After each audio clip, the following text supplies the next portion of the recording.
Welcome back to Z to Z. I'm your host, Louis Picasso. If you're a first-time listener to Z to Z, we are a franchise podcast that is focused on providing information to Z's by Z's. On today's show, I have Farha Khaja. She is the president of FranBite, a business consulting services firm. She is here to provide us some insight on buying a franchise. She'll also share some tips on what to look out for, and as a bonus, how franchising can help the Hispanic entrepreneur. I'm really excited to have her on the show. So let's talk Z to Z. Thank you, Farha, for being on Z to Z. I'm very excited to have you on the show. I know that you and I have had several conversations, and we finally did it. We finally were able to get you on the show. Yeah, thank you very much, Louis. I am very excited to be here. Yeah, I'm very excited to have you on. I know that we met. We haven't met. The strange thing about it, we haven't met in person, and I'm really excited to learn about what you do and have our listeners understand exactly what you do. And so let's just start off. So for some of our listeners who don't know what a franchise broker is, because that's what you do. And I know there's many terms that you can term this, but tell us a little bit about what you do and what that means. Absolutely. I'd just like to just go back slightly. Louis, we have met virtually, and I think these days that counts. Oh, okay. All right. I don't see. I'm old school. I'm an old guy, so if I'm not shaking your hand, and probably one day in this virtual world of ours, we'll be probably able to do that. Yeah, absolutely. I believe we will. So going back to the original question that you asked me. So yes, I am a franchise broker, also known as a franchise consultant, a franchise ownership coach, a franchise mentor. There's a lot of different names used to kind of describe what I do. But at the end of the day, it's really simple, and I like to use an analogy to explain it to people. So when someone is looking to buy a house, they go to a real estate agent to help them find a house that meets their criteria, needs, and whatever amount they have to spend for the house. Well, just the same way, when someone is looking to get a business, whether it's their first business or their fifth business, they come to a franchise broker or consultant to help them find a business that meets their criteria, needs, goals, and investment level. Right. And that's important because a lot of people that wanting to get into business, they don't know where to start, especially when it comes into franchising. They really don't know where to start. And it's great that you're able to do that. And because a lot of folks need that support, need that guidance, and need that help. Because I am sure, as you both I know, both of us know, there is a quite a bit of franchise brands out there that fit every like kind of quality of person that is looking for them, right?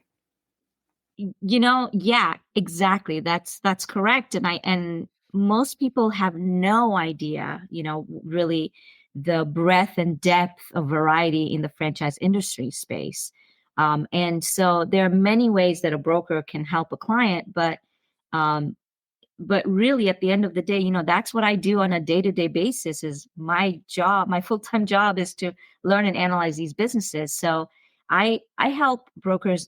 As a broker, there are many different ways you can support a client based on what kind of support they need, and also different brokers have different processes.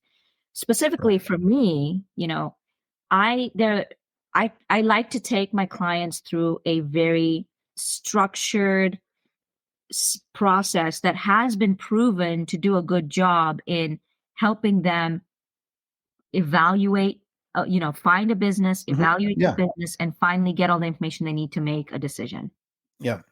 Yeah, because like I said, I mean, there's a lot of a lot of folks go out there and they refer to people that they know, friends, family, or friends, family, or colleagues, and so there's very limited information that is out there. And I know that the research is a lot. I mean, you can research a brand all day long, but really not find the core. And I think, and tell me if I'm wrong, I think that if you go if you go researching a particular brand on Google or whatever, you're not going to get the amount of information as you would if you was to contact somebody like yourself.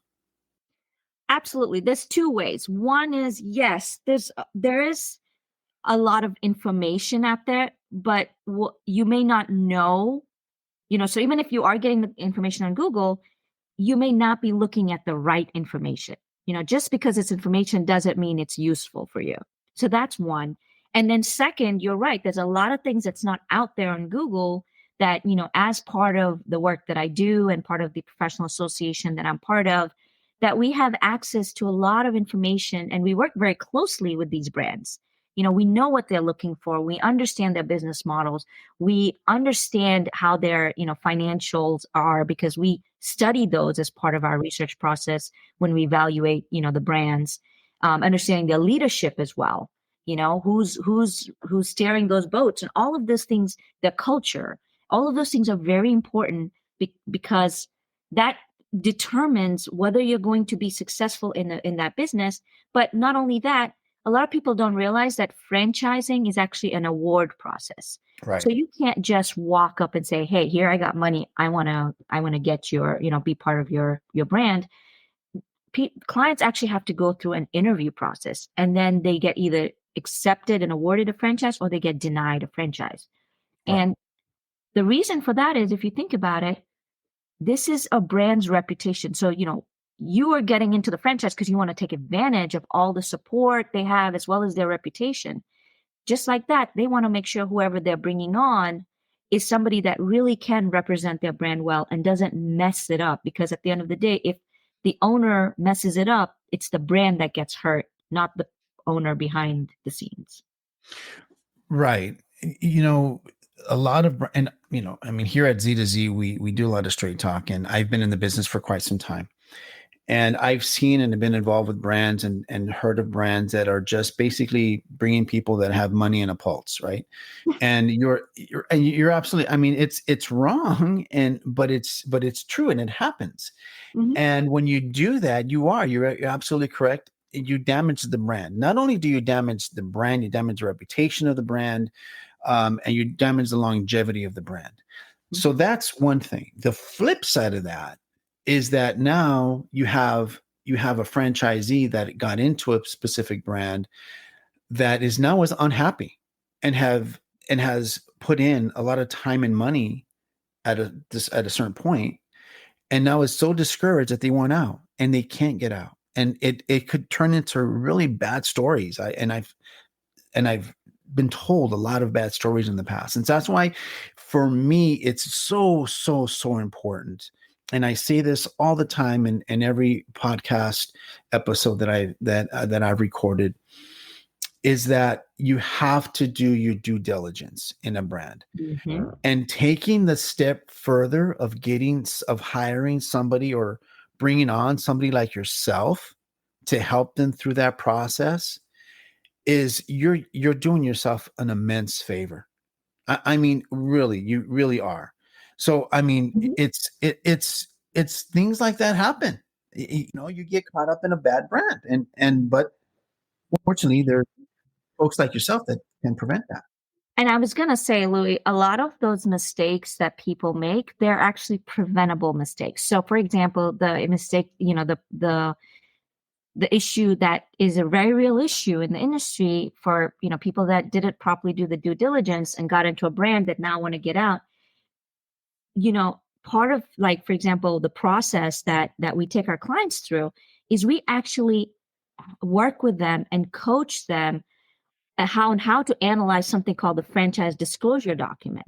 Mm-hmm. Now, the franchise disclosure document is a 300 to maybe 500 sometime page legal document that most normal people or regular people don't know how to read or really understand what the information is there. But yet it's an x-ray into the brand, into everything about the brand, the leadership, how they run, and also things like, if you do want to leave, what does that look like? Because there are some brands that make it very hard for owners to leave, but there are some other brands that don't do that, right? Right. So it's all about understanding what you're getting into in the beginning before you ever sign on. And I think that people really don't underestimate how important it is to take the time to make sure you're evaluating every component everything from the legal documents to even things like the business plan and your, financial models and projections of what the business will look like, when is it going to get cash flow positive? What's the payback period? When are you going to recoup your expenses? What are the margins you're working at? You can do all of that stuff. When working with a franchise consultant, and I can't speak to all of them because, like I said, even within our space, there are varying types of support and varying types of services that franchise consultants or brokers can help with. So when somebody is trying to work with one, we can talk about what they need to look for and ask. But the franchise consultant, a good one, will help you figure all of those pieces of information out before you ever sign. And that's part of that what you call the due diligence process. Yeah.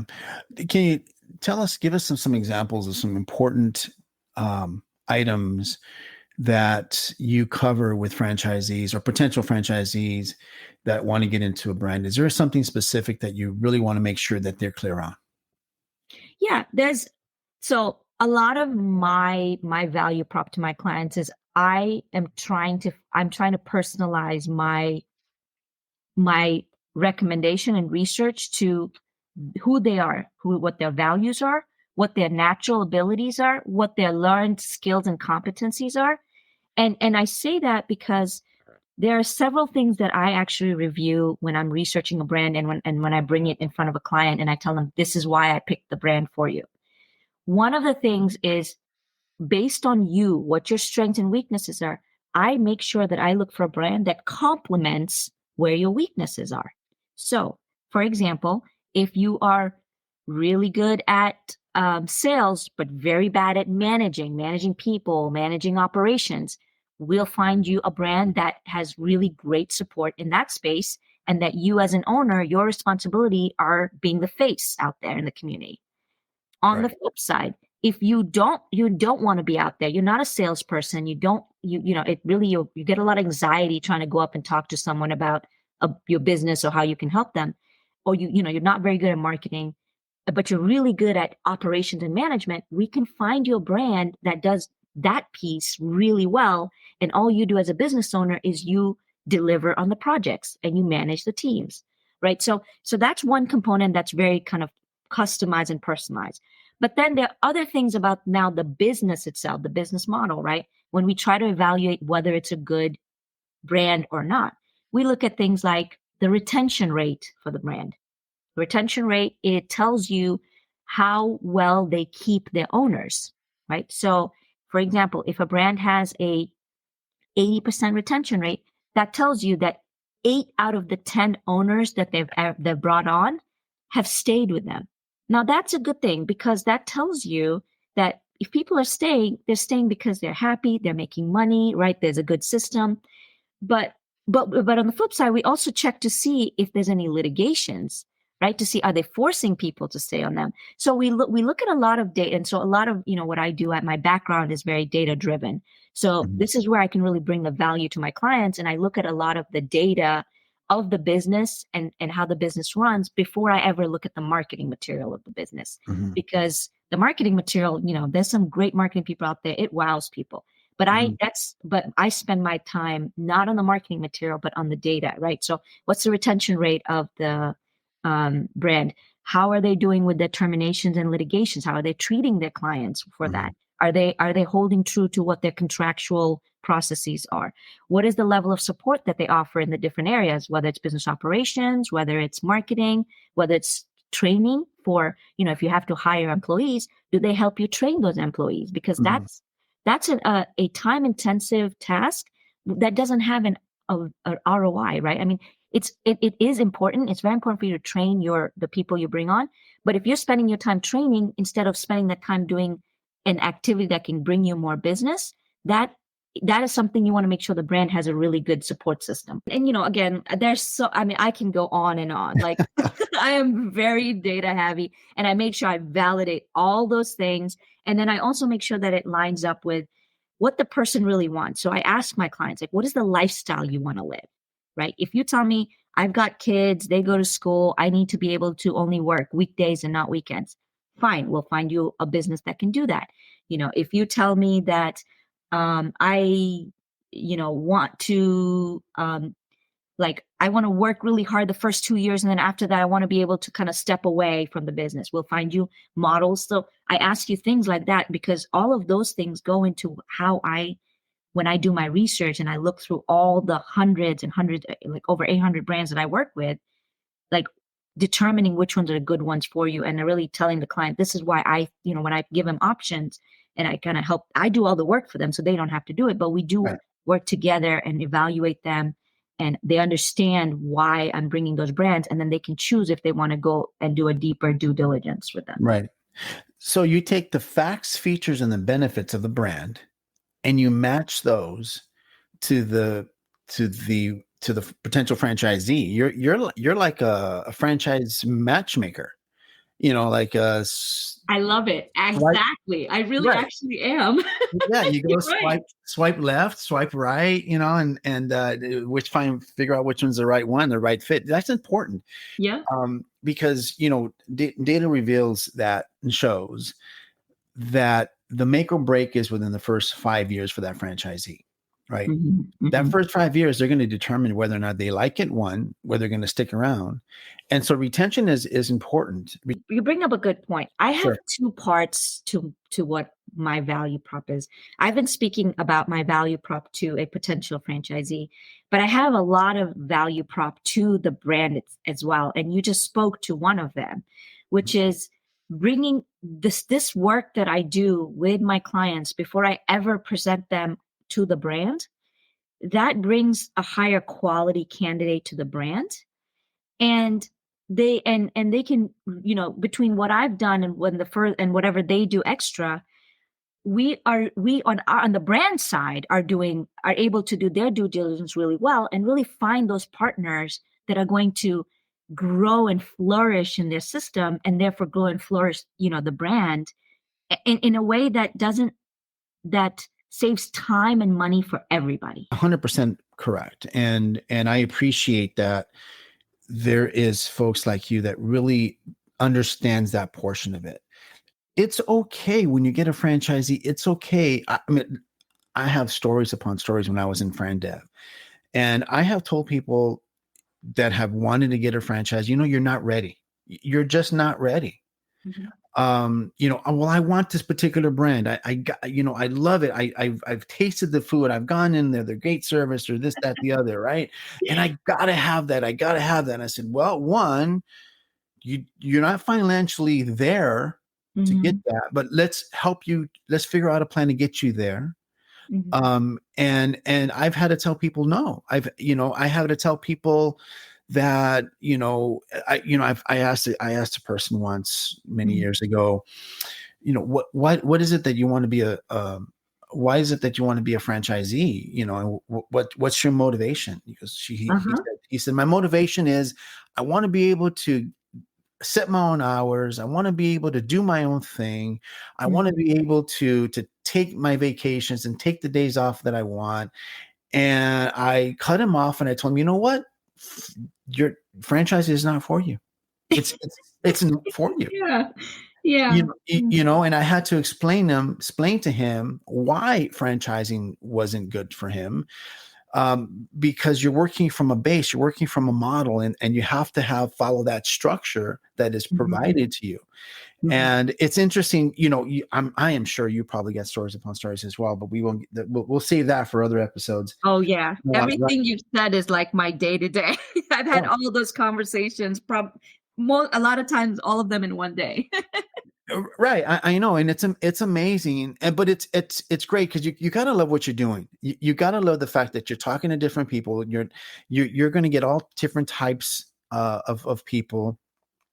And I think at least I want to believe that most people appreciate the fact that you're honest with them.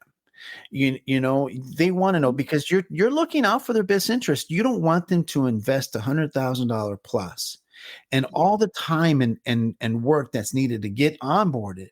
You got to do, there's different phases to this. There's the phase of of finding, discovery, and then there's the phase of once you find and discover, you got to do your due diligence aspect of that, and then once Mhm. you due diligence, then you got to do all the paperwork, the lending, and all this other stuff that goes with all that, and Mhm. then once you go through that, then you got to go to the due diligence process that the brand Yep. has to do with you Yeah. before you sign the franchise agreement. So there's a long process, and it's a very grueling process. It And is. And I mean our cycle. So when I meet with my clients, I always tell them, I'll have clients, they'll be like, I'll always ask them, so what is your timeline of when you're, wanting to get into this business? Because I'll also have clients that are sort of in corporate America and maybe are retiring in a year and a half, and they've started to think about it, what to do after, right?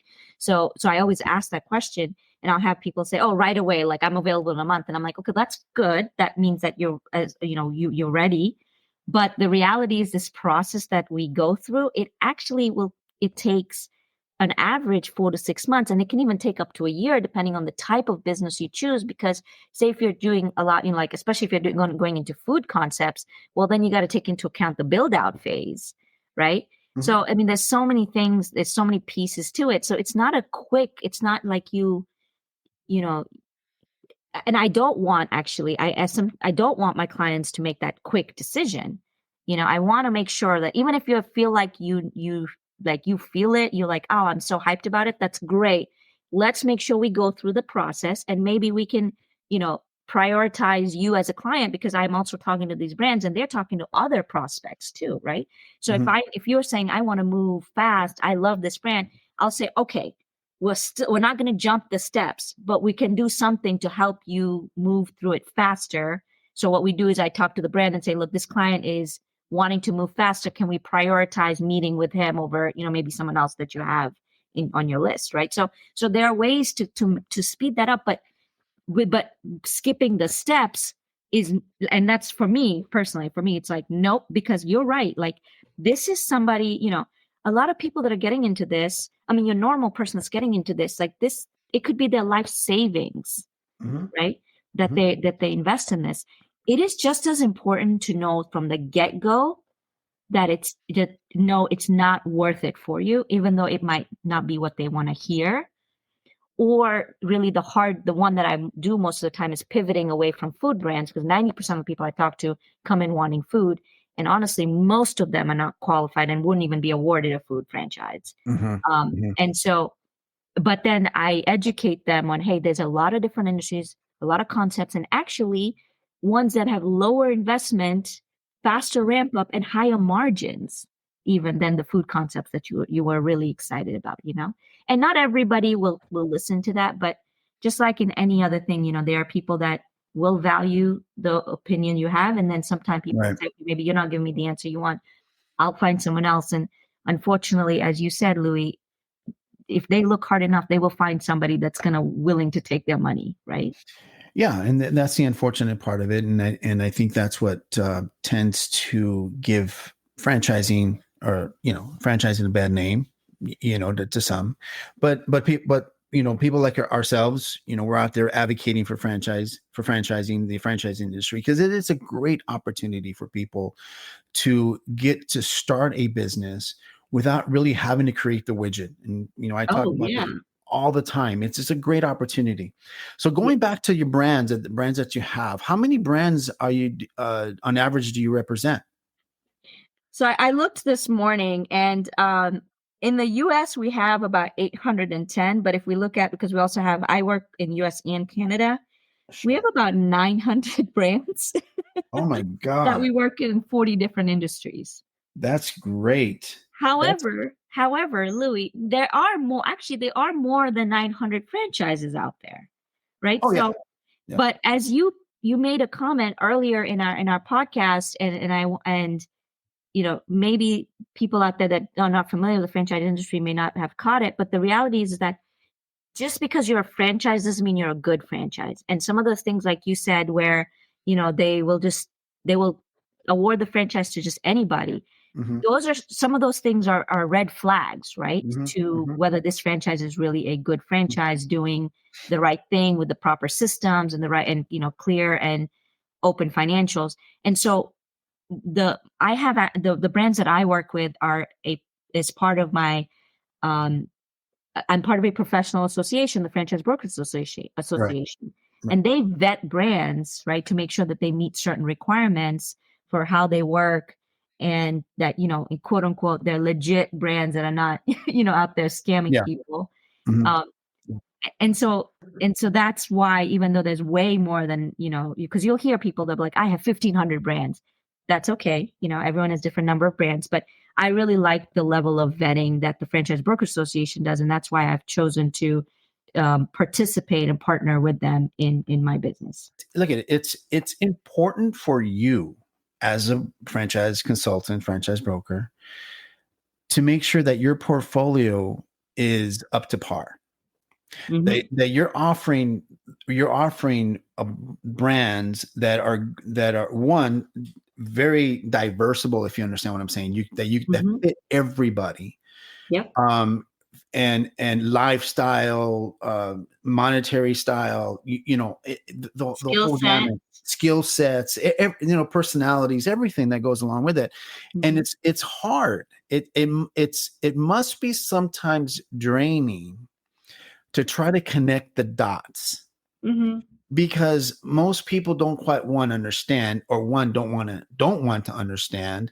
And some, like I said, others are very adamant of wanting a particular brand. Like you said earlier, food is very particular. Food Mm-hmm. is very hard to get into, because some the good ones are they're pretty expensive to get into, but they're very lucrative.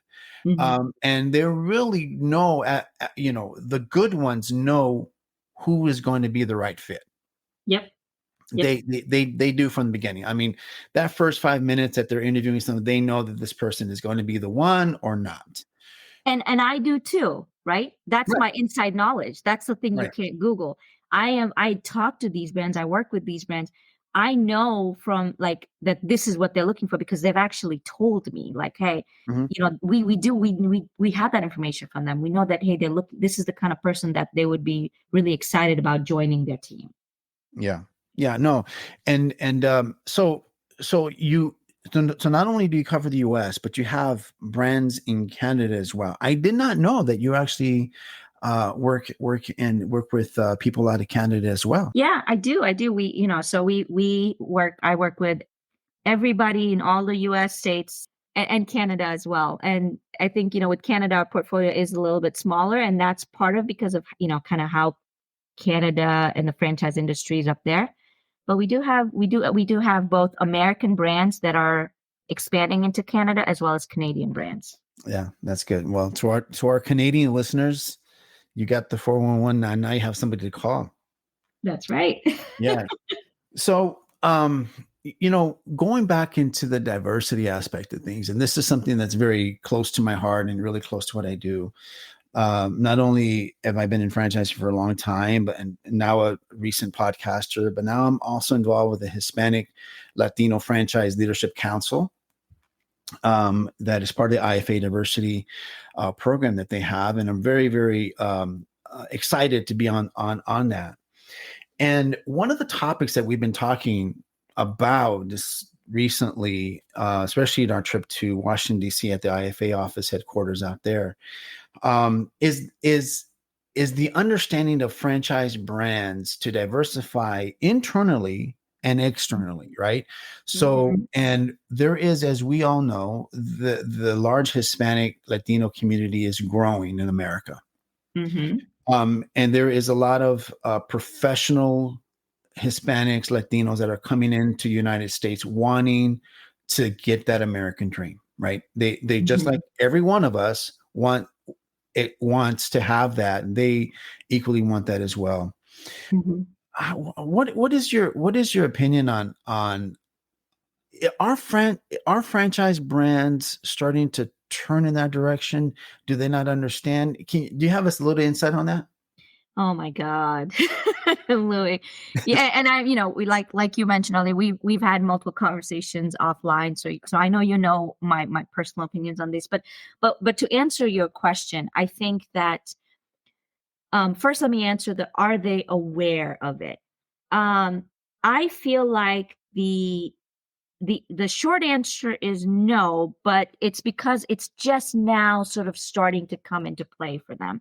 I think that there wasn't really much awareness about this entire, other population that really, frankly, hasn't been serviced enough when it comes to, from the franchising industry. So I think the franchise industry has a long way to go in terms of diversity and inclusion in all aspects, whether it's from the broker networks to the franchise development teams, as you said, both internally and externally, whether it's professional support like the franchise attorneys or franchise funding partners. So I think that there are small things happening in small pockets. A lot of it is grassroots, but I think that there is a need to really bring more awareness to the need for more support for not only Hispanic potential franchisees, but also Hispanic brands. Because one of the, I have experienced a lot of challenges in my work as a franchise consultant, not just from the potential franchisee space, but also when my Hispanic client is wanting to get into a business that maybe is doing food, right? So Mhm, yeah, you've got certain food brands, your taco places and so on, but it's still limited. mhm, mhm. It's Yeah, limited in options like that. And just like that in many other parts of the industries, there's not many options for Hispanics right. brands that Hispanic franchisees can get into. But Hispanic franchisees are also interested in all the other brands because, as you said, if we look at the numbers, I'm data, so I can't go away from that. If we look at the census, if we look at any business statistic, the Hispanic population is the up and coming powerhouse from an economic standpoint. And the fact that everybody is not clamoring to get the franchise industry to provide be full support, whether it's updated training, understanding, the needs of the Hispanic audience, whether it's the Hispanic clients, Hispanic franchisees, Hispanic brands, understanding, cultural nuances for this space, and increasing representation within all aspects of the franchise ecosystem. The fact that isn't yet happening full force is a gap that absolutely needs to be filled. That anybody who has the business smarts and vision realizes it's not just the right thing to do, but it's the smart thing to do. Little bit of data. As of last year, 63.6 million Hispanics are in the U.S. and growing. Mm-hmm. Um, Hispanics made up more than half of total U.S. population growth from 2010 to 22, with a total increase of 53%. Those are no joke numbers that I feel franchise organizations are leaving on the table. Honestly, Yep, they honestly are. I agree. And also, Um, if we think about from a participating, right?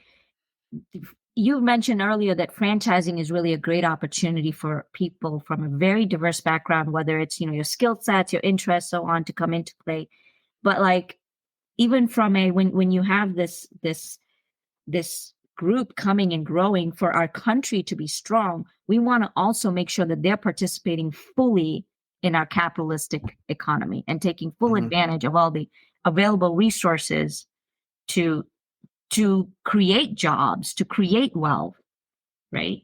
Yeah, no, and listen, I think you said something really unique, and I really appreciate that you said it. Is to make this country strong. If we take and collaborate every resource that we have in America to create, you know, our market, to Mhm. create new markets, to expand the current markets, utilizing the people that are coming in here. Now, I will say there's always going to be some bad apples in in the bucket. We all know that. But for the majority part, the Hispanic Latino population is very hard, dedicated, working people. They're good people. They'll They're help. enterprising. They're They're great networkers. very They're loyal. They're hardworking. I mean, let's just put down all the requirements of a good franchisee, and you know. exactly. And one of the things that we said in my last episode with the council, with the Hispanic Latino Franchise Leadership Council, is that there is franchisors and there's businesses. This does not pick on franchisors, but just generally businesses, and franchises, of course, that they say, you know what, let's just put our website in Spanish and we'll call it good. Let's put a couple of words out there that, se habla español, and then we're good, right? And then that hopefully that'll help to draw that. No, it's not going to work that way. It's not that easy. Yeah. You have to really internalize it within your brand in order for to be attractive to this large and up and coming demographic. That's one part of it. The other part of it is really creating the opportunities for Hispanics, because we're very entrepreneurial, to get their franchises or to business. I'm sorry, get their businesses to transition into franchising model. Yes, absolutely. Yeah. Right. And I think we need to educate the population in the franchising. I'm so blessed to have the opportunity to here in Arizona to talk to a few folks that are in the educational system, and one through the Chamber of Commerce here in Arizona called Chamber Academy, coming up in January. We're going to have the first of its Franchise 101 courses. I'll be in charge of that. We're also working with Maricopa County colleges to implement courses on franchising there within the curriculum that has never ever been and done here in Arizona and within the community colleges. So I'm very excited. Louis, that's huge. That's huge for representation. It really is, because not only are we're gonna educate the community, the business community about franchising, but we're going to educate the folks that are out there that are entrepreneurs. And so I'm really pumped up about that. And I think it's incredible that we have people like yourself out there advocating and understanding and trying to figure out how can we make this work ultimately to help our country. Yeah. And Louis, I want to say when I was looking to see how I can best support my Hispanic clients, your name was the first and quick name that was brought up. And what that so you've been doing some really great work. And, I think you asked, like, how can we, add more diversity in the franchising space and stuff like what you're doing. You are a successful Hispanic business leader in the space that understands franchise industry. And now you are taking your experiences and you're pivoting it in order to increase awareness, in order to educate more people. Like, I mean, that is such good work. And that's the kind of, at this point right now, that's the kind of grassroots movements that will create, sort of start that ball rolling for that change that will benefit, the whole industry. And as you said, the country. So I just want to say thank you from my side. I'm really glad that you exist on your side, because, we're part of the ecosystem, but we work in different parts of it.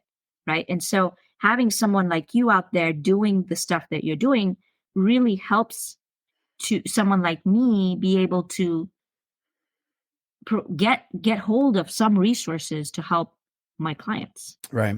And thank you again for the compliment. I really do appreciate it. I'm very passionate. I'm probably just one of the low guys on the totem pole here that is trying to make a difference, and, one person at a time. But I do appreciate that very much. And I was just kind of going over some data. Mm-hmm. So Hispanic owned businesses grew about 8.2% from 347,000 300,000 in 2019 to about 380,000 in 2020. That made up 6.5% of all businesses in the United States in 2020, and obviously they're growing. Mhm. Now, Hispanic-owned businesses yielded, check this out, yielded and this was back 3 to 4 years ago, $472.3 billion in annual receipts. And they employed, this is an important thing, they employed about 3 million employees. Wow. Now, if the franchise industry doesn't think and look up and say, man, we're leaving so much money on the table, I don't know what's going on. There is so much opportunity out there, folks. So much opportunity. I'm And shocked. I'm shocked that it seems like, we are discovering these things. I mean, like, that's what I'm saying. It's like, I'm shocked that this is news. But again, that's where representation matters. Sometimes it's that nobody took a moment to look into that, you yeah. know? Yeah, it's like I said, it's been untapped for quite a while. There is some movement, going towards that direction, and I'm very supportive of those movements that are moving towards opening up franchising to the Hispanic demographic. And I'm very supportive. So, like I said, I'm just going one person at a time. I'm just one guy. We need more people like yourself out there, the FBA that is supporting you, that are supporting your causes, what you believe in, and more people like that to really draw in the need and to really capture the market. Because at the end of the day, we're trying to give people opportunity, and the consequences, the byproduct of that is financial gain. And that's how it should be, and that's how I believe. I'm like, you know what, if I can give somebody an opportunity to own a business or take their business and transition it into a franchise, that way they can create true generational wealth. Yeah, and I wanna make a comment. I think from my end, I actually just was on a call this morning, and somebody asked me um, to spend some time coaching a senior franchise broker, Mhm. to just give them a little bit of coaching to understand, um, to understand the cultural norms of maybe different types of candidates. Sure. And the reason they asked me to do that is, I have, I'm an immigrant myself. I'm a woman, a person of color. I've got a diverse background, so there's many times I get asked to do this from different lenses. But I think what was interesting was the idea was for me to make that person aware of it, right? So, hey, like, this is some things to be aware of when you talk to a candidate with this kind of background. But as I was thinking about it, I realized awareness is not the same as understanding. Correct. And to your point about, like, when you talked about it's just putting a website with, translating your website into Spanish and not really that not being enough to cater to the Hispanic entrepreneur.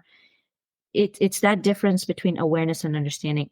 When I can explain to someone, say, these are some of the things that the Hispanic entrepreneur cares about, and this is, they can understand it from the mind, but it's very different than being aware of it from the mind, and it's very different than understanding it from the heart. Hmm. And That's to right. understand it from the heart, it's being able to say, okay, not only can I understand it logically, but I know what that feels like, because Hmm. I have been in those shoes, or I've lived that, or I've experienced that. Yeah. Right. And that's why it's important to hire people in your franchise development process that can speak to diverse candidates. Otherwise, you will never be able to increase diversity. You are supporting entrepreneurs to finding their dream. And how that Mhm. must feel great when you can say that you helped somebody achieve that and been awarded a franchise. That's my why. That's my why. I always talk to my clients about, why do you want to get into franchising? And then why do you want to get into this particular brand? We always talk why. And that is my why, that really being able to make that impact in someone's life and it being a generational impact, really changing not only their life, but their kids' lives and their grandkids' lives. Right. Yeah, because that's important. And you created that. You said it. You said it well. I think, creating generational wealth is what's important. And I really commend you for the fact that you're taking this initiative when it regards to the Hispanic demographic and trying to find a way for them to live and see the American dream of business ownership through franchising, which is great. It's just, I'm not the only franchise nerd out there. No, you're not. I absolutely love learning about the businesses, talking about them, delving into them, learning about the people. I mean, this is literally fun for me. Yeah, that's great. So before I let you go, I got one last question that I ask everybody else. And that last question is what really makes a good franchisee? Yeah, that's a great question. I'm going to answer it from first the client perspective, right? As a consultant, I help my clients. For me, when I'm working with a client to understand whether they would make a good franchisee,